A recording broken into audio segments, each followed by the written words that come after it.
दूसरे दिन राम और लक्ष्मण अपने नित्य कर्मों से निवृत्त होकर विश्वामित्र के पास प्रणाम करने पहुंचे। वहां उपस्थित आश्रमवासी तपस्वियों से उन्हें पता चला कि मिथिला में राजा जनक ने धनुष यज्ञ का आयोजन किया है। उस धनुष यज्ञ में देश देशांतर के राजा लोग भाग लेने के लिए आ रहे हैं। राम ने गुरु विश्वामित्र से पूछा, गुरुदेव, इस धनुष की क्या विशेषता है और इस यज्ञ का प्रयोजन क्या है? ऋषि विश्वामित्र ने बताया, हे राम, जनक मिथिलापुरी के राजाओं की उपाधि है जो चिरकाल से चली आ रही है। प्राचीन काल में किसी समय देवरात नामक पूर्व पुरुष ने बड़ी निष्ठा और श्रद्धा से यज्ञ किया था, जिसमें उसने देवताओं को भी आमंत्रित किया था। देवताओं ने देवरात के इस यज्ञ से प्रसन्न होकर उसे पिनाक नाम का धनुष प्रदान किया था। यह धनुष अत्यंत सुंदर, भव्य और गरिमामय है। साथ ही साथ यह बहुत भारी और शक्तिशाली भी है।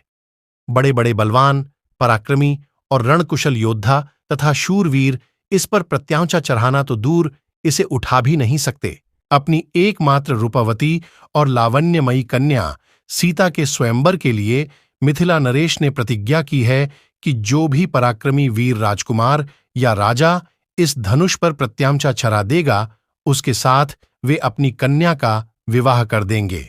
अनेक देशों के राजा एवं राजकुमार भारी संख्या में इस यज्ञ में भाग लेने के लिए मिथिलापुरी पहुंच रहे हैं। हम लोगों की इच्छा भी इस यज्ञ को देखने की है, अतः तुम भी हमारे साथ मिथिलापुरी चलो। उसे देखकर तुम्हें भी प्रसन्नता होगी।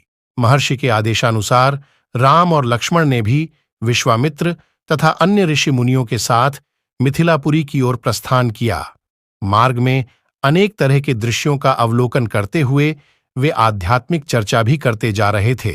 इस प्रकार वे शोण नदी के तट पर पहुंचे।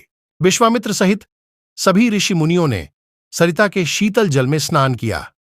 इसके पश्चात संध्या, उपासना आदि से निवृत्त होकर वे धार्मिक कथाओं की चर्चा में व्यस्त हो गए। रात्रि अधिक हो जाने पर गुरु की आज्ञा से सभी ने वहीं पर रात्रि व्यतीत की। प्रातः नित्य कर्मों से निवृत्त होकर सभी आगे की ओर प्रस्थान किए। चलते चलते वे सभी गंगा नदी के तट पर पहुंच गए। मध्याह्न होने के कारण भास्कर भगवान आकाश के मध्य में पहुंच चुके थे और गंगा का दृश्य बहुत मनोरम दिखाई दे रहा था। अटखेलियां करती हुई लहरों में सूर्य के अनेकों प्रतिबिंब दिखाई दे रहे थे। जल में कौतुकमयी मछलियां क्रीड़ा रही थीं और नभ में सारस, हंस आदि पक्षी अपनी मीठी मीठी बोली बोल रहे थे। दूर दूर तक सुनहरे रेत के कण बिखरे पड़े थे और तटवर्ती वृक्षों की अनुपम शोभा दृष्टिगत हो रही थी। राम इस दृश्य को अपलक देख रहे थे। उन्हें देखकर विश्वामित्र ने पूछा, वत्स, इतना भाव विभोर होकर तुम क्या देख रहे हो? राम ने कहा, गुरुदेव, मैं सुरसरी की यह अद्भुत छटा देख रहा हूं। इस परम पावन सलीला के दर्शन मात्र से मेरे हृदय को अपूर्व शांति प्राप्त हो रही है। भगवान, मैं आपके श्रीमुख से सुनना चाहता हूं कि इस कलुष हारिणी पवित्र गंगा की उत्पत्ति कैसे हुई? राम का प्रश्न सुनकर विश्वामित्र बोले, हे राम, अनेक प्रकार के तापों और कष्टों का निवारण करने वाली यह गंगा, इसकी कथा बड़ी रोचक और मनोरंजक है।